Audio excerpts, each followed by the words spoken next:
과목별 담당 선생님들께서 들어오셔서 간단하게 과목별 특징 그리고 학생들께서 유의해 주셔야 될 부분들을 이렇게 설명을 해 주실 예정입니다. 먼저 연수여고의 소개를 제가 계속 고민하다가 키워드를 뭘까, 연수여고의 키워드는 뭘까를 생각을 해봤어요. 아마도 근데 여기 앉아 계신 연수여고 학생들이나 학부모님들께서 집값 같다고 연수여고를 지원한 학생이나 학부모님들은 없을 거예요. 키워드 제가 설정한 키워드는요, 빡셈입니다. 여러분들 이미 알고 계실 테고 이미 알고 계신데도 선택한 이유가 있겠죠. 그리고 그 빡셈의 이유를 우리가 알아야 거기서 파괴법을 찾을 수가 있어요. 연수여고의 빡셈을 보여드리기 위해서 준비한 데이터가 졸업생 진로 현황이거든요. 여기서 약간 의아하실 부분들이 있을 수 있어요. 왜 빡셈이라는 키워드를 졸업생을 가지고 볼 것이냐? 이 23년도 연수여고 졸업생에 대한 데이터입니다. 이 데이터는요, 사실 그 입시 컨설턴트 분들께서 모든 고등학교, 전국에 있는 모든 고등학교에 대한 파악은 어려우실 거예요. 어떤 고등학교가 좀 더 치열하고 어떤 학교가 좀 더 느슨한지를 보실 때 사용하는 데이터인데요. 대학교 그 연수여고 데이터를 활용해서 55.4%가 4년제 대학교에 진학했고요. 29.2%가 전문대학교에 진학했습니다. 그리고 기타 15%를 차지하고 있죠. 아마 이 데이터만 보셨을 때는 뭐가 빡세고 뭐가 덜 빡세다는지 알 수 없을 거예요. 그래서 다른 연수구의 다른 관내 학교들과 같이 한번 비교를 해볼게요.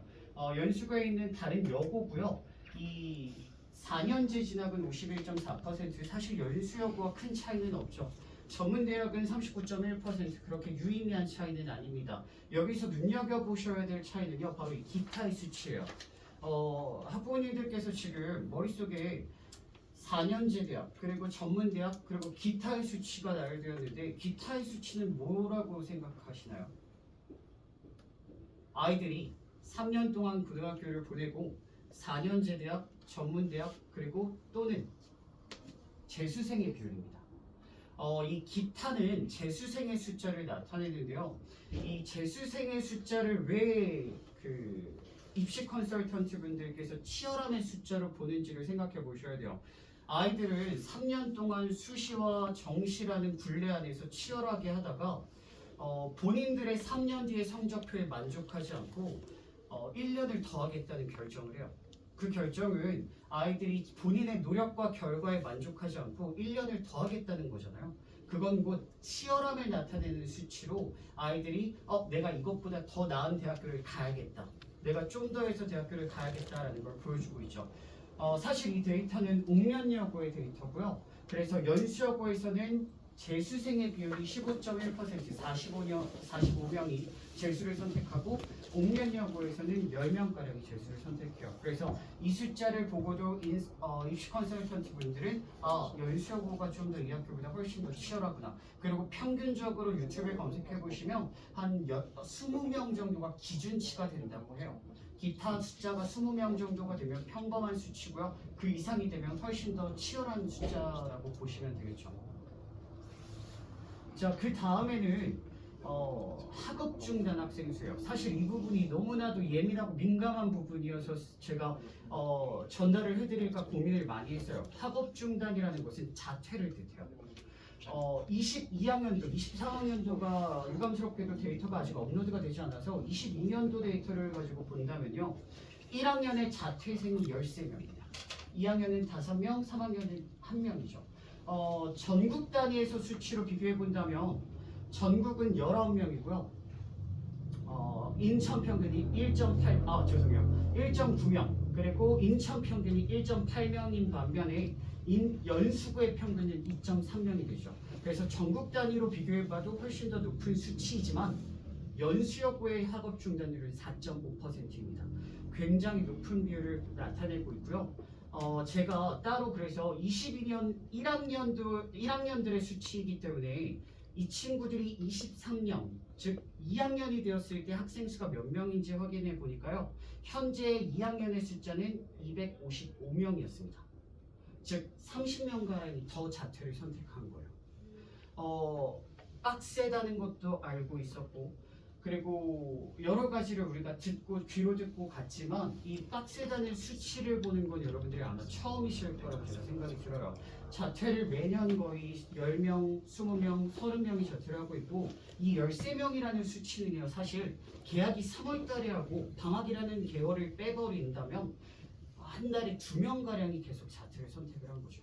즉 어마어마하게 제가 죄송해요. 빡세다는 표현이 좀 이것만큼 대체할 수 있는 표현이 없는 것 같아서 그래서 빡세다는 표현을 좀 활용하겠습니다. 이 빡세다라는 수치를 이렇게 보여주는 데이터는 이것이 정말 숫자상으로 볼 수 있는 데이터는 이게 전부일 것 같아요. 제가 이 빡세다라는 표현을 계속 쓰고 있는데 결국에 우리 아이들이 지금 진학한 학교에서 빡세다는 걸 알고 있는데 그렇다면 우리는 앞으로 어떻게 해야 될까? 그리고 이 빡센 이유 단순히 그냥 아이들이 잘하는 아이들이 몰려와서 시험 범위가 많기 때문에 이것 때문은 아닐 거예요. 저는 이 빡세다라는 것 그리고 그것에 대한 솔루션을 재학생들로부터도 찾을 수가 있었는데요. 그 학부모님들과 학생들에게 나눠준 자료 중에 그 두 번째 점부터가 제가 재학생들로부터 받은 연수여고에 대한 평가 그리고 후배들에게 전달해주고 싶은 내용들입니다.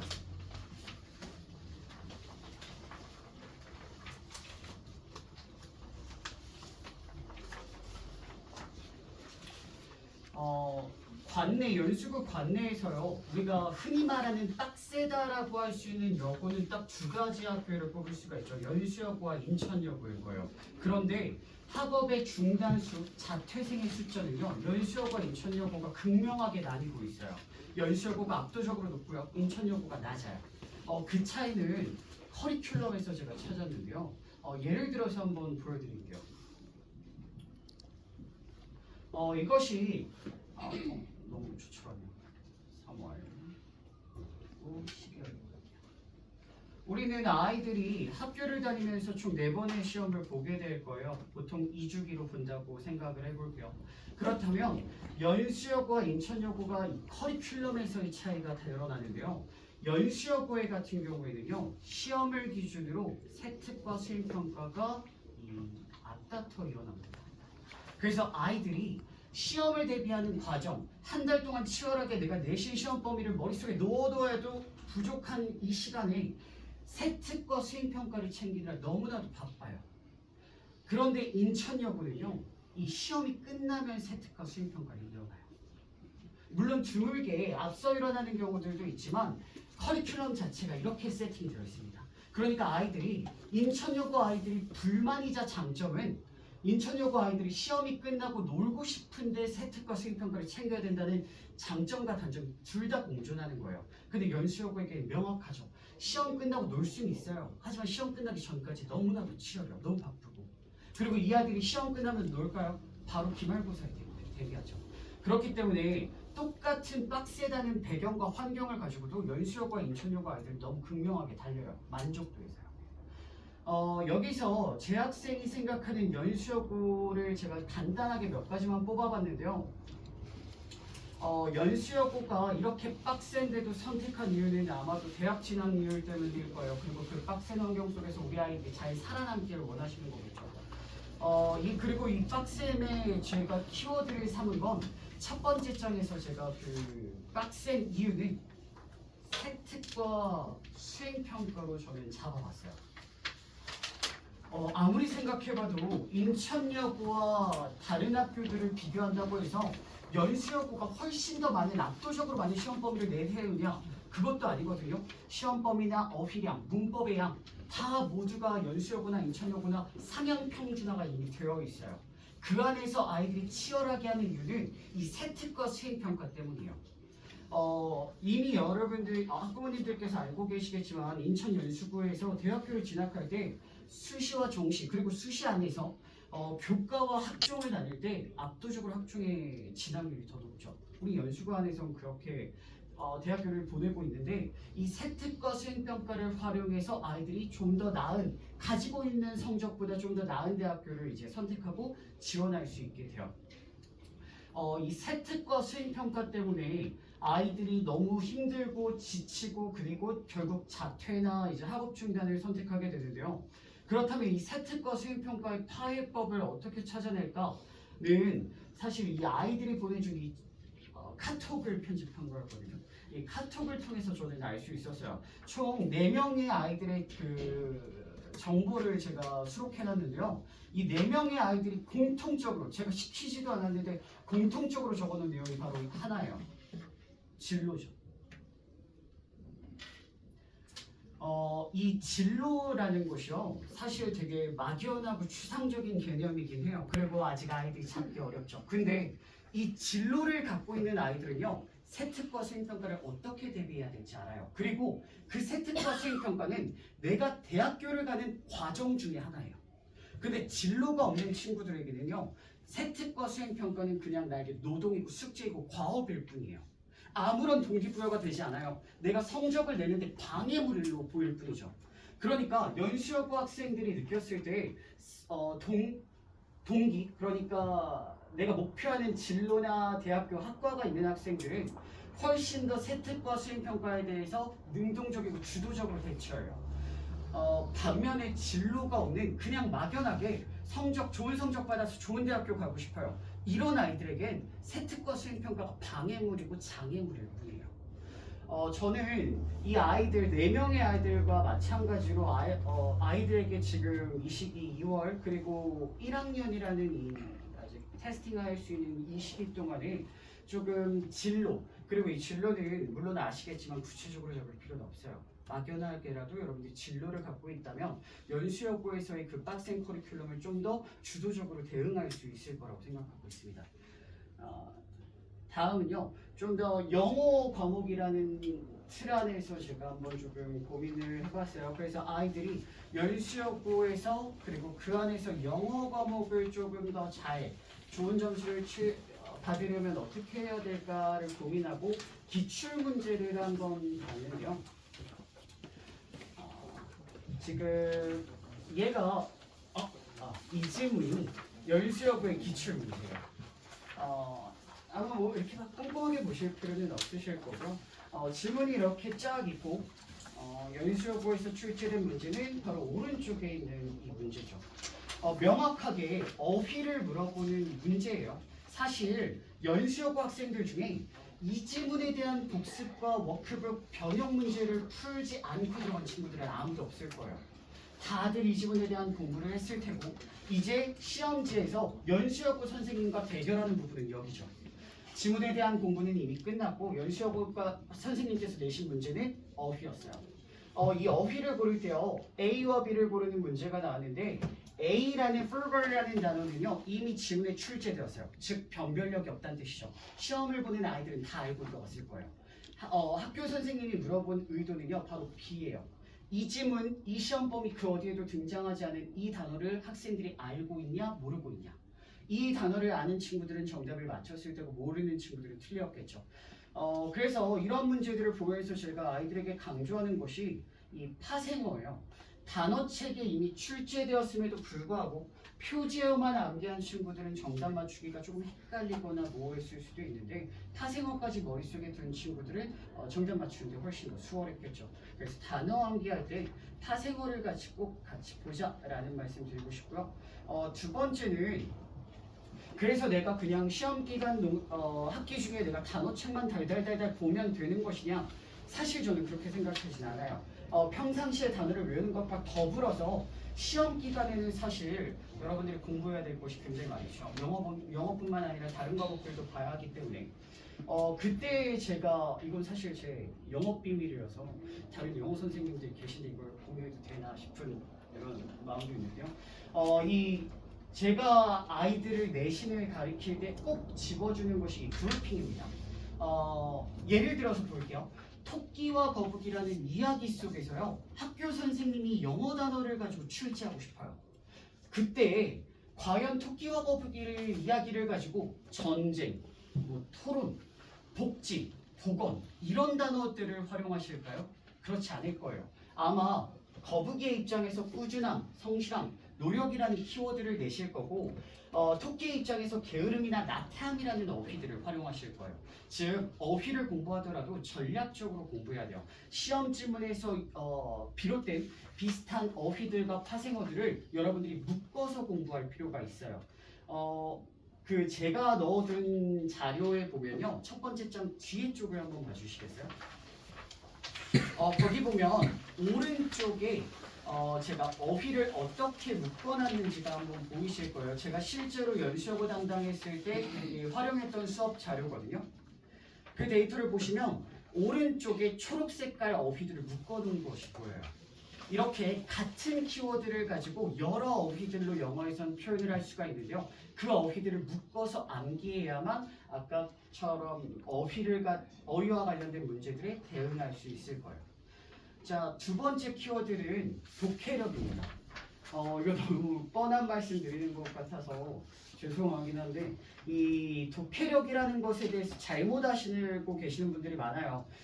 우리가 영어 시험 범위를 대비할 때요. 영어를 한글로 바꾸고 그것을 다시 이제 머릿속으로 추론, 이 문제가 어떻게 다른 문장으로 바뀌어서 나올 것인가, 이 과정을 우리가 항상 연습을 하는데요. 독해력이라고 하는 것은 사실 2단계가 아니고요. 한글에서 추론 과정을 넘어가는, 즉 아이들의 생각을 요하는 문제입니다. 예를 들면요, 이렇게 영어에서 한글로 바꾸고 추론 과정을 한번 보여드릴게요. 영어 문장은 보실 필요가 없으실 것 같고, 한글 핵심은 기술적 향상이 기술적 의미에서 높아진 음질을 얻으려고 애쓰는 반면에 청자들의 기대는 반드시 같은 길을 따르는 것은 아니라는 점이다. 굉장히 한글로 봐도 어렵죠. 이걸 아이들이 공부할 거예요. 근데 이 지문을, 이 문장을 선생님한테 글대로 내시느냐? 그렇지 않아요.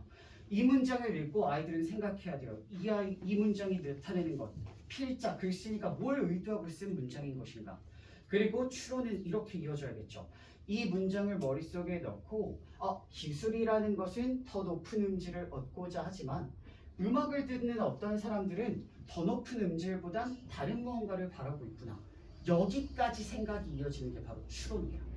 그리고 이 독해력을 키우는 것이 관건이겠죠. 첫 번째 그 독해력을 키울 때 해야 되는 것이요. 바로 질문이에요. 학교 선생님들은 사실 수업 관련해서 질문을 잘 받아주지 않으실 거예요. 워낙 바쁘시고 여러분들이 수업 담당해 주시는 분들이 많기 때문에. 그래서 여러분들이 수업한 내용들을 가지고 학원에 와서 질문을 할 텐데요. 이 질문의 단계는 두 단계가 있어요. 아까처럼 영어에서 한글로 바꾸는 질문이 있을 테고요. 그리고 지금 이 카톡을 캡처한 것인데요. 이 카톡 캡처는 그 연수여고 지금 현재 3학년으로 올라가는 학생이고, 이 친구가 지금 꾸준히 1, 2등급을 받고 있는 학생이에요. 이 친구의 질문을 보면 상위권의 학생들과 하위권의 학생들의 질문이 달라요. 하위권의 학생들은, 중하위권의 학생들은 영어에서 한글로 바꾸는 걸 물어봐요. 이 단어가 뭐예요? 이 문장은 어떻게 바꾸는 거예요? 어떻게 해석하는 거예요? 하지만 상위권의 학생들은요, 여기처럼 내용에 대한 질문을 하는 거죠. 단기가 아이들의 내면에 접근한다는 특성은 무관한 거 아닌가요? 이미 이 아이는 지문에 대한 내용이 어느 정도 되어 있는 상태고, 그 지문을 완벽하게 자기 것으로 만드는 과정을 질문을 통해서 하는 거예요. 근데 이 질문이라는 것을 하지 않으면 선생님도 아이들도 본인이 어떻게 잘못 이해했는지를 우리는 파악할 수가 없어요. 그래서 제가 첫 번째 장에 써놓은 것처럼 질문을 하지 않으면요, 오류를 둘 다 선생님이나 학생이나 오류를 확인할 수도 없고요. 질문을 하는 것을 조금 어려워하는 학생들이 있어요. 그러면 하다못해 확인 과정을 꼭 거쳐야 돼요. 내가 이해한 내용이, 이 시험 범위에 해당한 내용이 내가 이렇게 이해했는데 이것이 맞는지 선생님을 통해서 꼭 한번 확인해 볼 필요가 있다는 거죠. 제가 준비한 영어와 관련된 대비와 전략은 여기까지고요. 제가 여기 선생님들, 다른 과목 선생님들이 끝나실 때까지 밖에 있을 테니까 혹시 좀 더 상세하거나 다른 질문들이 있으시면 저한테 찾아오시면 제가 말씀드리도록 하겠습니다.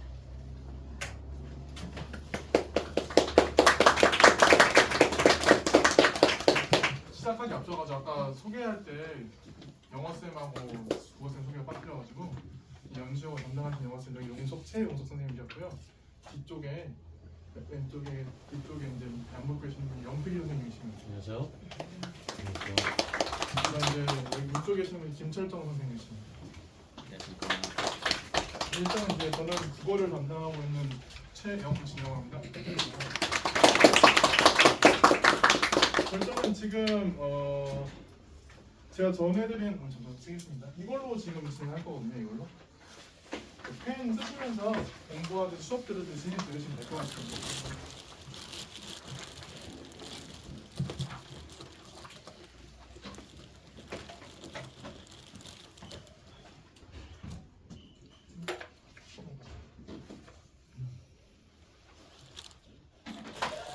등급컷 보시면 일단은 화면 나오는데 작년에 연수하고 1학년 등급컷입니다. 1학년 등급컷인데 1학기 중간고사랑 2학기 중간고사만 동계되어 있어가지고 1학기 중간고사는 어머니 한 분이 학교쌤 전화해서 알아낸 거거든요.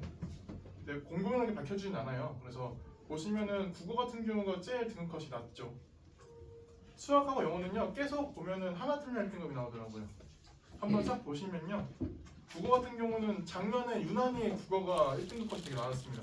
보통 연수하고 1학년 같은 경우는 등급컷 자체가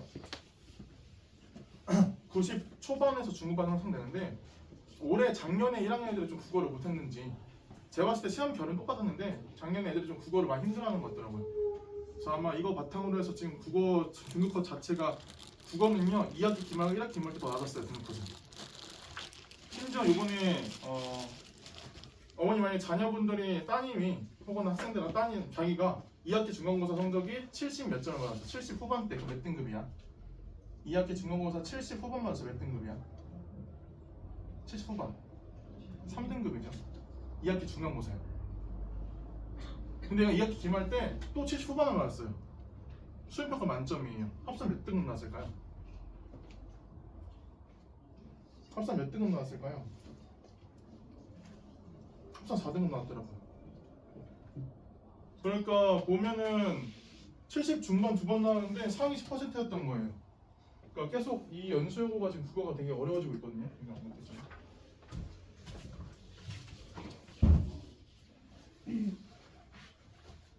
잠시만요. 그래서 일단은 등급컷 자체가 보면 국어가 좀 많이 어려워졌다. 이 상황에서 지금 1학년들이 지금 입학을 하게 되는 거고요.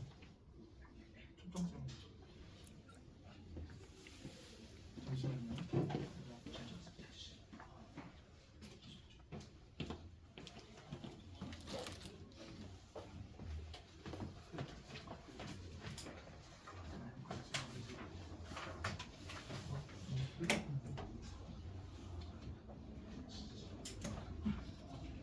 네, 그래서 일단은 그렇게 진행되고 있는데 지금 화면 켜지는 대로 같이 진행하겠습니다. 일단은 이렇게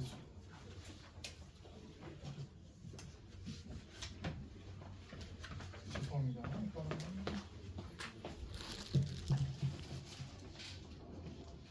그래서 이렇게 있고요. 그다음에 2번 보시면요 연수 국어 시험법 말씀드리겠습니다. 일단은 작년 1학년 중간고사 시험법이거든요.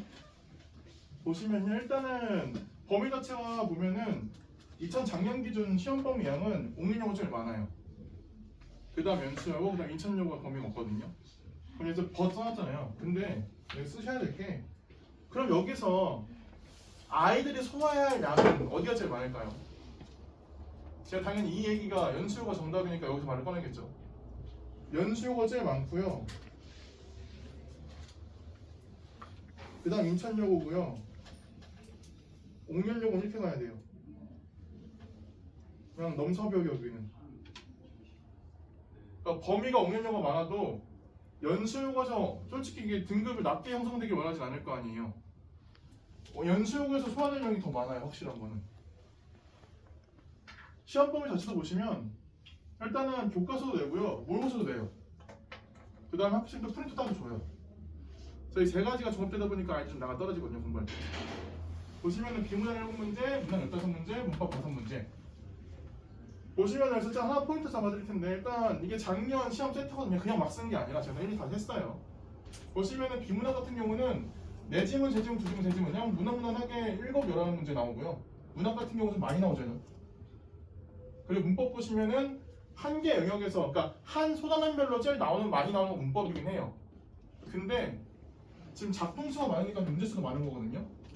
근데 원래 연수여고가 2022년까지만 하더라도 문법이 되게 많이 어려웠고 중요했거든요.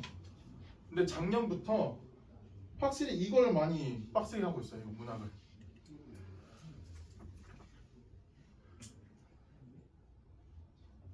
보면은 일단 그러면 어떻게 해야 되는데요? 제일 먼저 잡아야 되는 건요, 문법이에요. 다음 페이지 보시면요, 지금 통 영역이 문학, 그다음 비문학, 문학이 아닌 것들 여러 글들, 그다음 문법이 있는데 제일 먼저 잡아야 되는 건 문법입니다. 국어 영역 중에 유일하게 외워서 적용하는 거고요. 이것부터 다 맞고 1, 2등급 얘기할 수 있어요. 근데 보통 대부분에서 문법이 안 되면이면 1, 2등급은 별로 넘볼 수 없거든요, 솔직히. 연수여고에서는. 사회가 변별 될까 안 될까요? 문법이. 변별 안 되죠. 왜? 얘는 다 맞을 거니까. 3, 4등급 이런 애들 변별이 될 거야. 왜? 얘는 틀릴 거니까. 제대로 공부하면. 1, 2등급을 바란다면 문법은 다 맞아야 돼요. 그리고 연수여고 학교 내에서도 문법 교육이 강화되고 있어요. 이게 왜냐? 수능 성적 산출 실단은 합법과 작문 영역보다 언어와 매체가 더 많이 유리하거든요.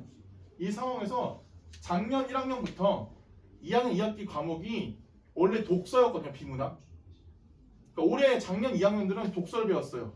근데 올해 2학년부터 언어와 매체 문법으로 바뀌었어요. 싹. 처음에 연수여고 과목이 바뀌었어요. 얘네도 아마 1학년부터 아마 들어가면은 2학년 2학기 과목은 언매 문법일 거예요. 그러면 2학년 2학기 때 문법만 시험 보는 거예요. 그래서 이 문법 같은 경우가 고1 때 총 문법이 8개 영역인데 고1 때 4개를 배우거든요. 그게 반복되는 거예요. 그래서 문법이 되게 중요한데, 근데 되게 저희가 강조하는 거는 학교에서도 학원에서도 문법을 제대로 가르치는 사람이 없어요. 특히 학교에서는요, 문법이 이제 시중에 등장한 지가 올해가 10년째예요. 교육과정이 바뀌잖아요, 어머님들. 지금 이 친구들 제가 재수업 논술 좀 할게요. 나 재수를 한다면 교육과정이 바뀌잖아요. 수능도 바뀌고. 그러니까 교육과정이 바뀌면서 문법이 등장한 지 10년밖에 안 된 거예요. 국어요. 저 수능도 때 국어 문법 안 배웠어요. 그러니까 학교 쌤들 좀 나이가 있으신 분들은 국어 문법을 잘 몰라요. 그래서 이번에 연수여고 작년에 3학년 문법쌤이 나 문법 못 가르친다. 이내 공부해라고 가르쳤어요. 워딩을 실제로. 문법이 아직 체계화된 학문도 아니고 실제로 여타 제가 지금 이 연수여고 이 학원에서 연수여고 국어 자리를 잡은 이유는 문법 때문이기도 해요. 지금 제가 다음 국어쌤도 저기 아까 김민수 여자쌤 한 분 계셨는데 그 쌤 뽑을 때 제일 먼저 봤던 게 문법이었어요. 그러니까 확실히 문법이 돼야지만 성적을 논할 수가 있어요. 그래서 이 문법을 가르치는 사람이 별로 없기 때문에, 그래서 이 문법에 유리함은 확실히 저희 학생이 있기 때문에 형 정리할게요. 그래서요. 만약에 지금 예비고일들 직계서 그래서 할 거거든요. 진짜 시간도 없고 다른 과목 때문에 너무 국어 할 시간이 없어요. 그러면 너무 바쁘더라도 남은 한 달 동안, 이제 한 달 남았잖아요. 입학까지. 1학기 중간기말에 들어가면 국어 문법 위주로 공부해야 돼요. 진짜 제발. 예를 들어서 뭘 배우냐면 1학기 중간 때 시험 범위예요. 발음이 뭘까요? 어머니 뭘 것 같으세요 이거? 뭘 것 같으세요? 틀려 상관없어요. 아이들도 틀릴 거니까요. 뭘 것 같아요? 뭘 것 같아? 말달까 막달까? 뭘 것 같아요? 막답니다. 네. 그럼 얘 뭘까요? 얘 막다였잖아요. 그래도 이게 맞아, 맑게. 얘는요? 이율이요. 짧지 않아, 짧지 않아. 이율. 민수야 뭐야?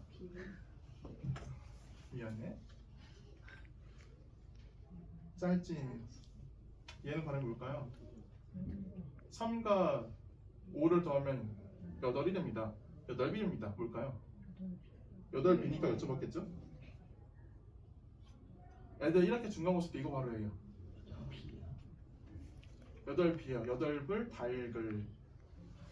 그럼 이제 우리 기말범위 짜잔. 이제 11월, 12월, 1월, 2월, 3월, 4월 준비해서 이 문법 봤어요. 5문제 나왔습니다. 다 맞아야 되고요. 이제 2달 동안 열심히 준비해서 문법 2개 돼버려요. 연수여고 계속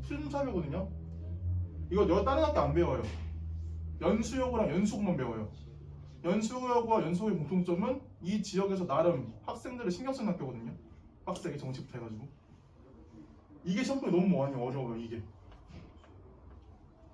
그래서 이거를 2월달에 저랑 이제 연수여고 이제 분반해서 진행하는데 예비고일 수업 때 이거 먼저 할 거거든요. 이거 2달 만에 못 해요. 연수여고들 이것 때문에 나가 떨어지거든요. 보시면 이제 그 전에 애들의 PTSD예요. 모든 고1의 PTSD. 해님일까요? 행님일까요? 해님 달림, 행님 달림 뭘 것 같아? 해님 달림, 행님. 당연히 제가 해님이니까 여쭤봤겠죠? 해님이에요. 2번 띄어쓰기 한번 해보실까요? 애들한테 국어, 문법 왜 틀리냐 이런 말 하시면 힘들어요. 이제 틀리셨습니다. 2번 띄어쓰기 한번 보실까요? 애들 한번 띄어쓰기 해볼래?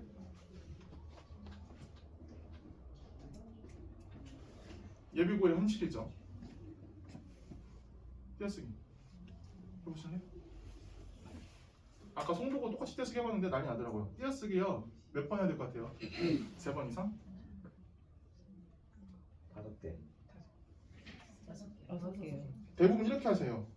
근데 엄청 열심히 한국 사람이니까 놀기는 커녕 공부, 할, 수 네. 아니죠. 넓이는 공부할 킨 커녕 하나. 아 놀기는 커녕. 아 공부하긴 커녕. 놀기는 커녕. 그 다음에 공부할 수 띄고 바뀔까요? 수 바뀔까요? 띄고 얘는 많이 보시잖아요. 수밖에 되게 많이 나와요. 붙여야 돼요.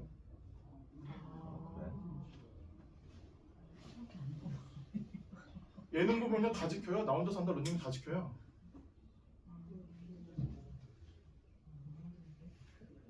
애들 이게 기말범위예요. 이 기말범위는 모든 학교 다 들어가요. 한글 맞춤법, 띄어쓰기랑 이런 거. 그래서 애들이 우리말 겨루기처럼 공부해야 되거든요. 근데 이제 5월달에 또 미치죠. 내가 아는 딸이 맞나 싶을 정도로 특히 연수여고는 수행평가 반별 많이 내요. 저 이 학원에서 모든 학교 웬만하면 다 하는데 제가 수행평가 도와준 학교가 연수여고랑 연수고밖에 없어요. 나머지 학교는 나머지 애들은 다 지대해요. 근데 연수여고는 제가 더 도와줘요. 또 변별도 나요 실제로. 저 보시면은 문법은 이렇게 이런 거 공부합니다. 1학기 때. 그 다음 이제 2번 작년에 가장 힘들던 명은 뭐였다고요? 문학이죠.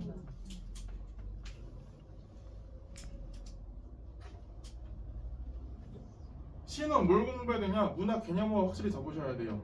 연수여고로서 가는 동 이 정도 결심은 확실히 있으니까 연수를 썼겠죠. 집값과 쓴 게 아니라. 뭐 시간할 심리 변화 다 이거 작년 시험범이거든요. 다 작년 문제거든요. 뭐 감각의 대비, 그 다음에 뭐 시상 전환, 의도 시험 배치, 시적 긴장감, 현지형 진술, 그다음 은성 상징과 성어적 이미지, 생동감, 뭐 감각적 표현, 뭐 이런 포괄한 단어도 모르는 친구도 많고요. 시각화, 숭고한 사랑, 승화, 뭐 이런 문학 개념들, 인류적 율격, 유사한 통사수 반복, 유사한 종교의 반복. 다 지금 어머님들 혹시 애들 고고학 공부 혼자 할 때 윤회정의 나비효과 사줬을 거예요. 제일 유명한 거니까. 그거 되게 두껍거든요. 그거 한번 3월달에 봐보세요. 앞에 한 3-4점밖에 안 됐을걸요. 이런 문학 개념 확실히 안 잡고 가면요 이거 학교에서 알려주는 거 아니에요. 당연히 연수고 1학년 정도는 이 정도 캐치하고 없겠지 하고 그냥 알려주는 거거든요. 그러니까 아무리 공부 열심히 해도 중학교처럼 그냥 이거 공부해서 성적 잘 나왔네 이게 아니라 연수여고는 A라고 배웠어요. 대문자 A라고 학교에서. 중학교였으면 대문자 A처럼 시험이 나와요. 근데 연수여고는 이제 대문자 A로 안 나오고 소문자로도 쓰고 필기체도 쓰죠. 어차피 다 뜻은 A잖아요. 이걸 해석할지 모르면 망하는 거예요. 그 다음에 이제 소설도 마찬가지에 통째적 이런 이게 애들이 글자 읽다 토해요. 이것도 다 1학년 시험이거든요. 다 그냥 제가 캡처해서 갖고 온 거예요. 이걸 읽고 답을 내야 돼요. 이걸 읽고 답을 내야 돼요.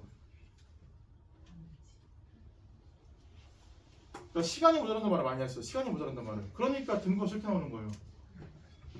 85점대로.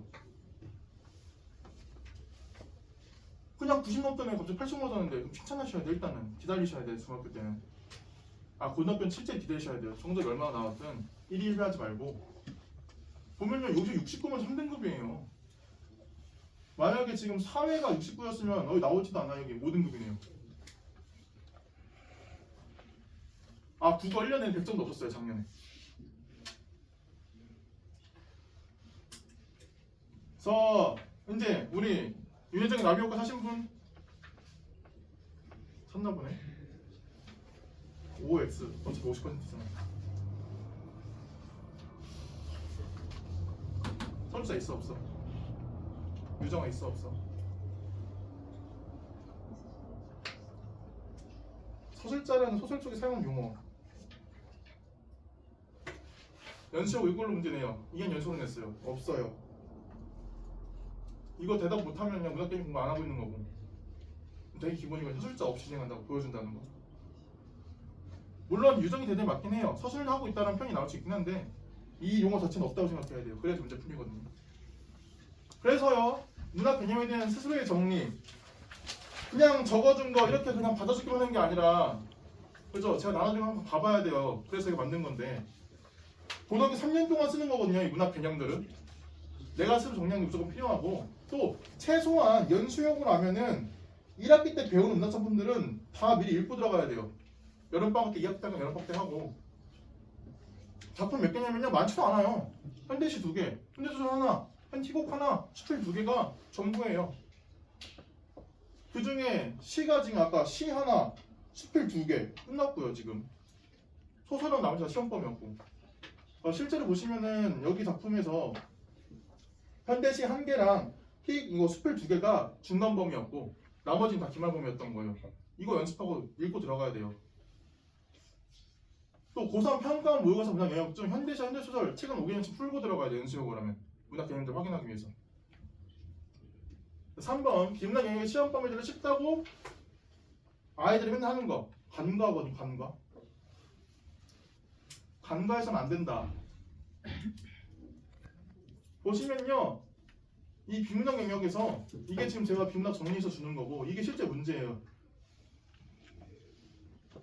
보면은 가랑 나가 이 안배우글이 또 나오는 거예요. 그러니까 이걸 미리 안 읽고 들어가면 시간 모자라서 못 풀어요.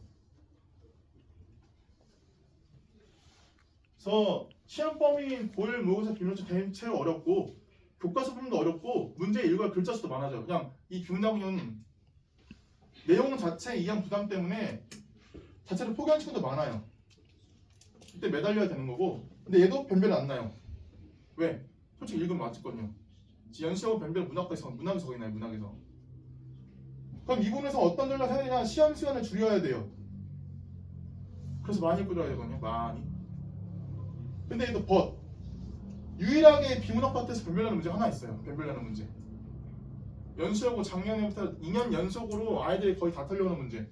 이 학원뿐만 아니라 그냥 다 틀린대요. 어휘 문제.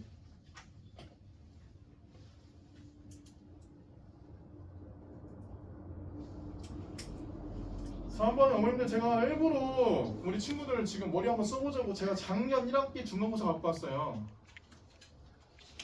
좋죠? 우리 어머님 한번 풀어보실까요? 몇 번 문제냐면요. 작년 축제 시험지예요. 22번.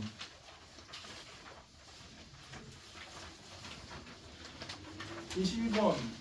빨리 해야 되면 빨리 끊을게요. 22번 정답 몇 번일까요?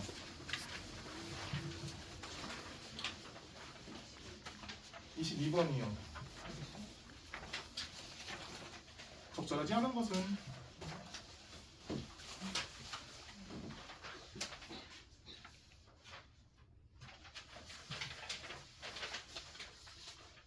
이게 글자인지 태국어인지 그죠?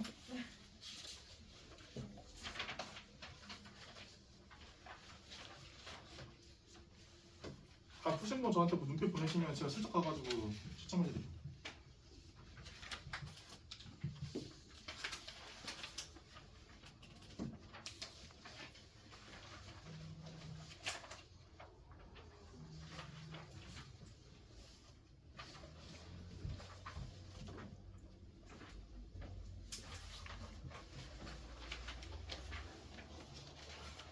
얘는 공부해서 들어온 것도 아니거든요. 그냥 어감이었거든요. 어감.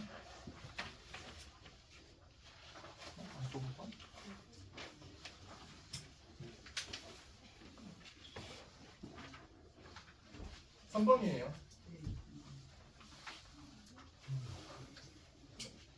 이거는 교과서도 안 써 있고 뭔가 창작물 고쳐쓰는 행위, 고쳐쓰다는 어쨌든 수정하는 그런 건데 둔갑시키는 건 아예 그냥 복붙이죠. 이거 맞아 여기서 말하는 문맥상. 근데 또 고쳐쓰는 또 읽긴 하거든. 그러니까 이런 거에서 애들이 많이 깎여오는 거죠. 거의 다 실제로 1학기 중간 때 이거 제일 많이 들었다고요. 선생님 그렇게 말했다 했고 2학기 기말 때도 결국 이런 어휘 문제였어요. 그러니까 이걸로 내는 이유는 변별내려고 하는 거예요. 애들 너무 공부를 열심히 하니까 이런 걸로 그냥 어감을 변해버리는 거예요. 어감. 그래서 또 그래서요. 기문학 풀어보는 연습 미리 하자. 맞다. 시험범위 아닐 것이다. 근데 수학하고 영어하고 과학하고 사회하고 먼저 할 건데요. 지금 해야 돼요. 지금이 제일 여유로울 때예요. 어떤 글이든 폼폼 읽어보자. 5자리도 책은 읽어요. 근데 5자리 그냥 읽는 것처럼 읽어버리면 그건 고등학교 1학년이 아니죠. 또 기본적인 국어가 약하다면 지금 바로 시작하자. 예를 들어서 저 작년에 진짜 경험담 연수하고 이게 무슨 뜻이에요? 이거 제가 예비고를 설명할 때 말씀드렸어요. 이거 그냥 반대하는 거예요. 반대하는. 근데 애들이 이거 첫눈에 반하다 풀어왔어요. 그래서 2명이 틀려왔어요. 드립이 아니라 진짜. 그러니까 되게 많아요. 특히 어휘. 그래서 어휘에 대한 대비 좀 돼 있어야 돼요. 연수하고 공부 내가 했는데 이런 거 안 틀리려면. 4번 제가 오늘 친구들 물어봤어요. 연수하고 2학년 어린이들이 보이는 내가 만약 예비고를 되면 어떻게 할 것인가? 왜 한번 싹 읽어보시면 될 것 같아요. 이거는. 이건 제가 오늘 바로 받은 거거든요. 오늘.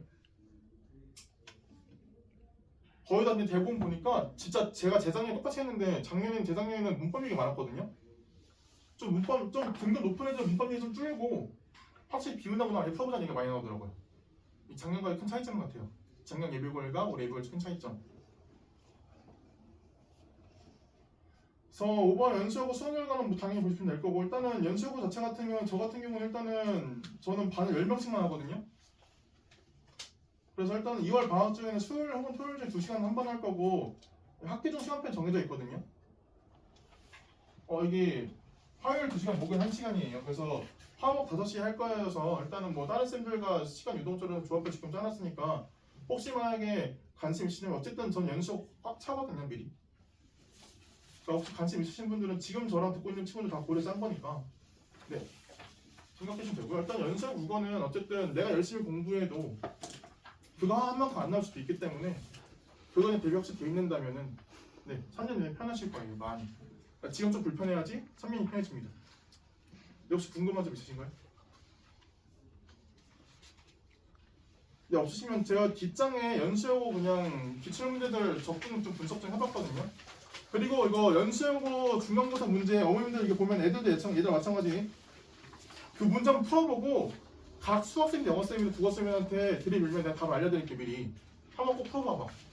이거 비문학 영역은 다 소설 문학도 아니고 문법도 아니고 아까 내가 여기서 말한 7문제 전부를 내가 씌워놨거든 일부러. 한번 풀어봐봐. 이거 다 맞아야 돼. 근데 이건 진짜 풀 수 있어. 네 여기까지 하겠습니다. 감사합니다.